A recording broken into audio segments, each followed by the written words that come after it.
আমার সাদা মনে কাদা নাই, একটু এটা জোরে একটু জবাব না দিলেও হয় না, মাঝে মধ্যে একটু অ্যান্টিভ্যানাম টিটফট ট্যাট ফাঁকি এগুলো দিতে হয়। আমি প্রশ্ন করেছিলাম, ভাইজান আবু হানিফা রাহিমাহুল্লাহ কি ব্যবসা যেন করতো রে ভাই? কাপড়ওয়ালা। কি ব্যবসা করতো?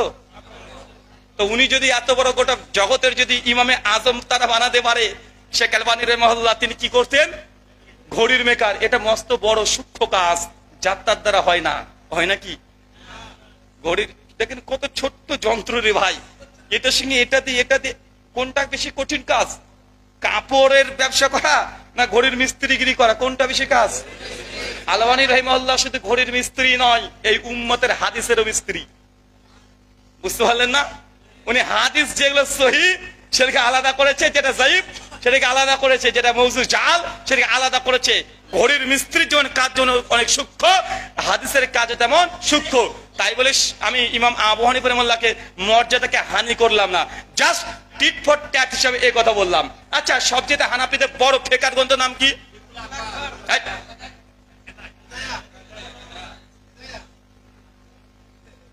কুদরির নাম শুনেছেন?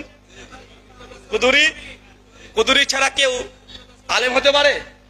হ্যাঁ, কওমি মাদ্রাসা সিলেবাসের পাঠ্য বই, মানে কুদরি ছাড়া কেউ আলেম হওয়া সম্ভব নয়। আচ্ছা, আল্লামা কুদরি রাহিমাহুল্লাহ তিনি কি বিজনেস করতেন? মুকদ্দমা মানে প্রথম ভূমিকাতে দেখবেন তার জীবনী লেখা আছে কুদরির ভূমিকাতে, তিনি হাড়ি পাতিল তৈরি করতেন। আমি তাকে হাড়িওয়ালা বলবো? হ্যাঁ, আমি এই কথা বলতে চাই না। আল্লাহ সুবহানাহু ওয়া তাআলা আমাদেরকে এই সব কর্ম দেখে কটূক্তি করে তার ইলমের মানহানি করা থেকে আমাদেরকে হেফাজত করে চলে পড়ি, আমিন। সম্মানিত সুধী, আমরা কোন মাসালায় ছিলাম গো? হ্যাঁ, তাকি উসমানী রাহিমাহুল্লাহ হাফেজাহুল্লাহ তিনি বই লিখছেন স্পষ্ট ভাবে যে আমাদের মাযহাবের বিরুদ্ধে যদি কোনো সহিহ হাদিস চলে আসে, তারপর আমাদেরকে সেই সহিহ হাদিসকে প্রত্যাখ্যান করে দিয়ে ইমাম আবু হানিফা রাহিমাহুল্লাহর কথাকেই প্রাধান্য দিতে হবে। এই কথা শুধু একজন নয়, জাস্টিস তাকি উসমানী পাকিস্তানে তার বই লিখছেন, মাওলানা আব্দুল মালিক সাহেব সে বই সম্পাদনা করে অনুবাদ করাচ্ছেন। একই কথা পশ্চিমবাংলার হানাফিদের মধ্যে পশ্চিমবাংলার সব জায়গায় বড় আলেম এখন জীবন্ত আছে, তার নাম হচ্ছে নাসিরউদ্দিন চাঁদপুরি হাফেজাহুল্লাহ। তার বইয়ের নাম ইমাম মানবো কেন, পৃষ্ঠা নম্বর 26, 39, 41 তিন জায়গায় একই কথা লিখছে। ইমাম মুস্তাহিদের খিলাফ যদি কোনো কথা, কোনো হাদিস যদি আমাদের মাযহাবের বিরুদ্ধে চলে আসে, তাহলে একজন মুকাল্লিদের জন্য হাদিসকে ত্যাগ করে ইমাম আবু হানিফার কথাকে গ্রহণ করা এটা ওয়াজিব।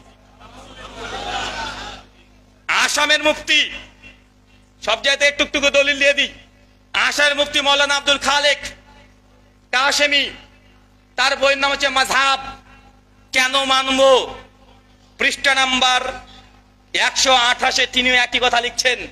ইমাম আবু হানিফার বিরুদ্ধে যদি কোনো সহিহ হাদিস চলে আসে, একজন মুকাল্লিদের জন্য কর্তব্য এটাই, হাদিসকে বাদ দিয়ে ইমাম আবু হানিফার কথার উপরে আমল করা একজন মুকাল্লিদের জন্য এটা অবধারিত, এটা ওয়াজিব।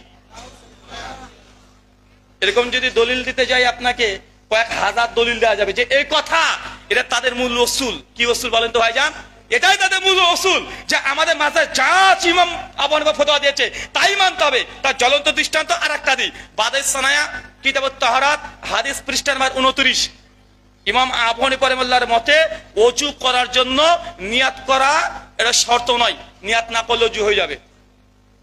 হানাফি মাঝে এটা রাজে ফতোয়া, অনেক হয়তো জানেন না এটা। হানাফি মাযহাবের ফতোয়া হচ্ছে এটা ওযু করাটা এটা অবধারিত, কেউ করতে চাইলে করতে পারে, মুস্তাহাব, না করলে ওযু হয়ে যাবে। কথা বুঝতে পারলেন? মানে ওযু করার জন্য হানাফি মাযহাবের ফতোয়া এটা জাস্ট মুস্তাহাব, করলে হবে, না করলেও ওযু হয়ে যাবে।